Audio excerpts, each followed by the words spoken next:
I learned French in 7 days using only Duolingo is the title of what turned out to be quite an interesting video that I came across recently.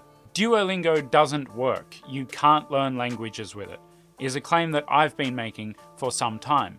Duolingo does work. I learn languages with it is a claim that others have been making for some time. So a video in which a person claims not only to have learnt a language using nothing but Duolingo, but to have done so in a short time is right up my alley. Let's take a stroll. But first, remember to subscribe because when I say that, the colors dance around the subscribe button and make it look cool. This week, I'm attempting to learn a brand new language from scratch, starting at zero, only using Duolingo. Xiao chicos, so the other morning I had my 3 C's being coffee, cookies, and COVID. That's right, I had COVID, which was the perfect excuse not to do any work. For those of you who don't know, my work is making these videos about language learning, but I couldn't possibly do that morning. I had a mild ailment. So I was on YouTube just bumming out watching baseball stuff, nothing relevant to language learning at all, but then I saw this video and got clickbaited. Meaning I got baited into starting work. Listen, Kate and Nate, if those are your real names, stop making me voluntarily click on your videos, okay? I'm sick. So when I clicked, it wasn't as Lamont, the language learning YouTuber, it was as a mindless viewer would click, like, haha, this is stupid, let's see exactly how stupid it is.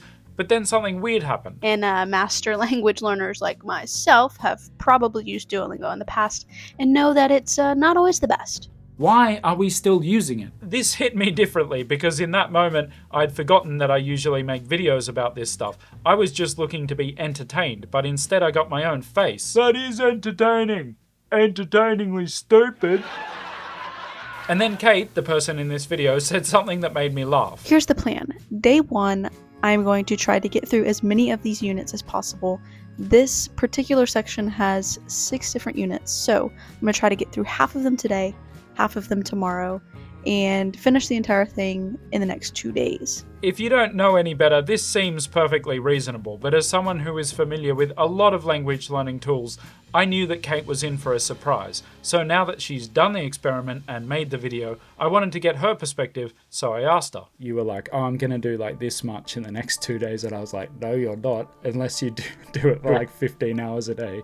Did you feel like it was getting you kind of doing it at the pace you wanted to do it, or did you feel like held back by that? Yeah, I obviously was a lot more optimistic at first. Like I genuinely thought that I could get through that much. I guess because I'd only ever done Duolingo like very casually.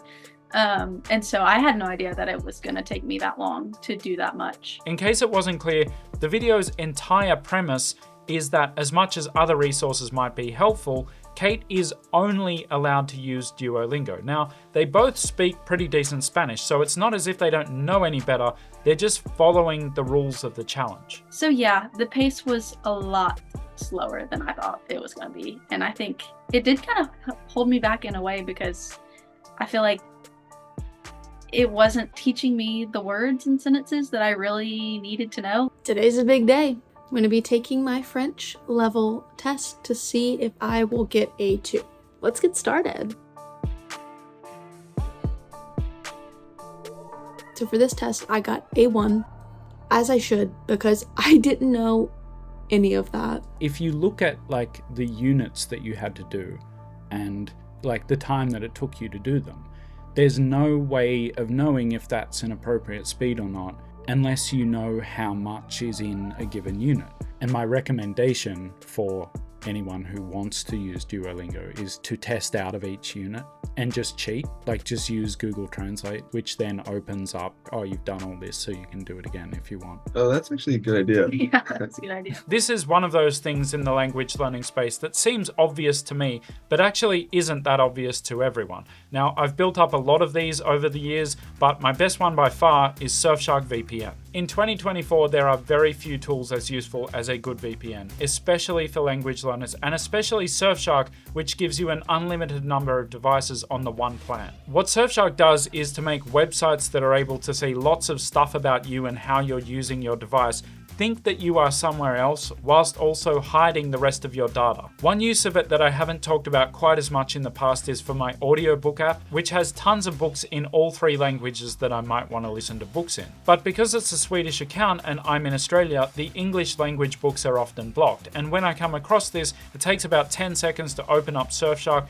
connect to pretty much anywhere in Europe, and then I can listen to those books as well. By now, you probably know that it also opens up more shows and movies on streaming services, but lesser known is that there are entire free streaming services that just require you to be in that country. Recently, I've been dabbling in a new language that I'm not going to tell you what it is, so too bad. But it's quite a small language that doesn't have a lot of resources for learning it, but there still are plenty of resources for people who already speak it. With Surfshark, I can just connect to the country, do a search in that language, and then there is free content galore. Surfshark also comes packed with other great features such as antivirus, data breach alerts, alternative ID generators, safe search to give you properly organic search results, and all that works out to just a few dollars a month using the link in the description and code Lamont, L-A-M-O-N-T, that gives you 4 months extra. I genuinely believe that with the amount of money that we all spend on connecting to the internet and the devices we use to do so,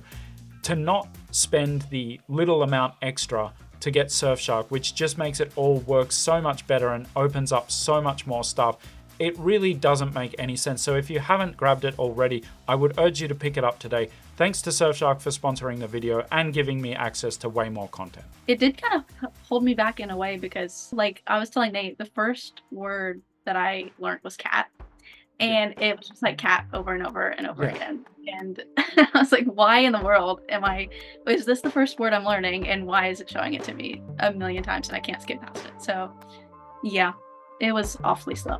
As I was saying to them earlier, even if you know that every lesson takes, let's say, exactly 6 minutes, without knowing how much each lesson is actually teaching you, there's no way of gauging how fast you're learning. The only thing that you can perceive is your progress along the path, and that path is enormous, so it is exciting to scroll down and see all the things that you'll supposedly learn, because you get the sense that by the end of it, you'll know everything. And I think that this might be one of the main things that has given rise to what I call the DLDLDL, the Delusional Duolingo Defense League. No matter what their argument appears to be, it always boils down to essentially the same thing, which is Duolingo does teach you the language and you can't argue with me because look, it has words and sentences and it tells you what they mean.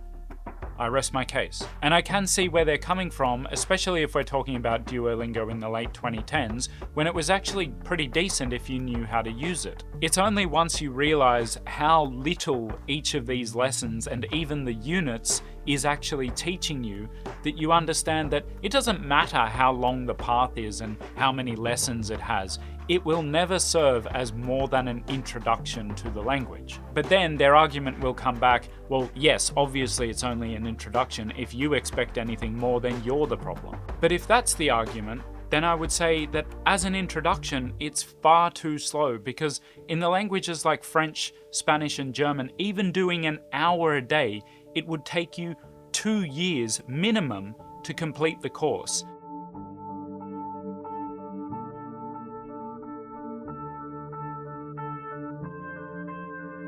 I'm sorry, but something that rudimentary taking that long means that it's not working, because working very, very, very slowly and not working are the same thing. Time for some real talk here.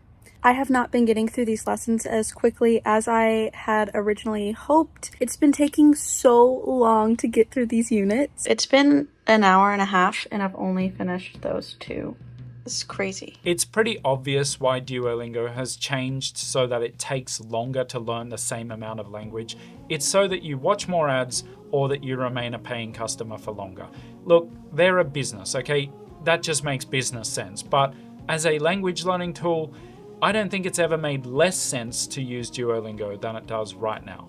The more I observe the language learning landscape, the more I see people who are just not spending their time in the right place. Let me explain. Learning words is fine, learning grammar is fine, consciously studying the language does have a place. Do not hear me saying that it doesn't. But conscious study is a means to an end, and that end is to be able to understand the language better so that your time spent reading and listening has a better result. The conscious study is merely preparation for the immersion. That's where the majority of your time should be spent, and everything else should only facilitate that. Here's a story that a viewer told me via the comments a few months ago. I started learning Swedish as an experiment. I had some previous experience with German as well, so Swedish seemed like a nice middle ground. I figured that after completing the Duolingo course, I might be able to comprehend at least 30 to 50% of what was being said. I'd then move on to watching Swedish TV series and stand-ups. So this person had almost the right idea. I'll come back to that later. 400 days later, the course is complete. I tune into SVT. For those who don't know, SVT is a free streaming service in Sweden and one example of the benefits of a VPN because lots of countries have something similar to that. I tune into SVT, I listen to one program, another, a third, and it occurs to me that I understand nothing. Zero. Zilch. Not a thing. I read that last part true to the punctuation that they used to write it because I wanted to give you a sense of just how strongly they're indicating that they didn't understand any Swedish, any, after 400 days of study. What kind of an introduction is that? If you take one thing from this video or any of my videos, it should be this. No amount of conscious study, whether it's with Duolingo or anything else, formal classes, same deal.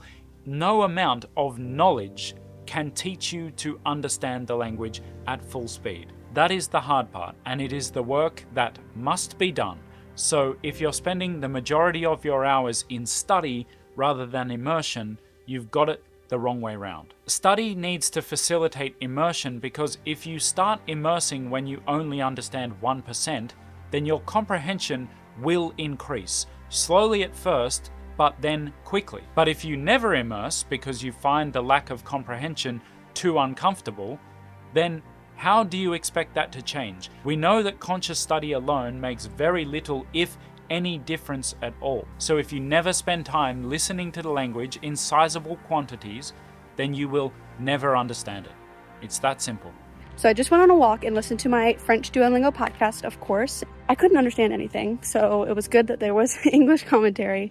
But I could pick out some words, and it was really cool to be able to recognize some words in French and like space them out, and it was really cool. This right here, whenever I hear someone say something along the lines of, I listened to this and I couldn't really understand it, but I could pick out a few words, it makes me so happy because they've found the essence of what it is they're actually doing, and they just need to keep doing it because that compounds. More comprehension leads to more progress, which in turn leads to more comprehension, and then even conscious study becomes more effective because it has more context, and then you have more comprehension from that, and so on and so forth. Your subconscious starts doing the work that you can't consciously do, which is to understand the language at an automatic level. See, you can't study your way to comprehension or fluency because both are subconscious skills. It's also why I said that the person who tried to learn Swedish had almost the right idea. Their only mistake was to wait until they'd learned something before trying to immerse. It sounds logical, but it's flawed. The immersion part needs to happen as early and as often as possible because conscious study, and especially Duolingo, means literally nothing without immersion. And the problem with Duolingo is not that it's conscious study, because almost any language learning product will be. The problem with it is that it's so time intensive for such a small yield that it leaves no time for what you actually need to do. Immerse. And again, someone in the comments put it perfectly. Scientists are baffled by the Duolingo paradox. It's completely useless unless you also do something else. But once you start doing something else, there's no need for Duolingo. Well said. I will link Kate and Nate's channel in the description if you want to check out their videos. I want to thank them for taking the time to talk to me. Also, I was interviewed and asked some really interesting questions on a podcast called Forever Forward. It's a very small podcast at the moment, but I think it has the makings of something really big. I think he's going to go far with it. So if you want to hear my chat with Mike or any of the other episodes he's done, I'll link that in the description as well. And until next time, lo quiero. I knew that it was clickbait and knew that it was a bit silly because it's like, well, didn't learn a language in 7 days, and you certainly didn't do it just using Duolingo. So this is going to be silly. Let's see how silly it is.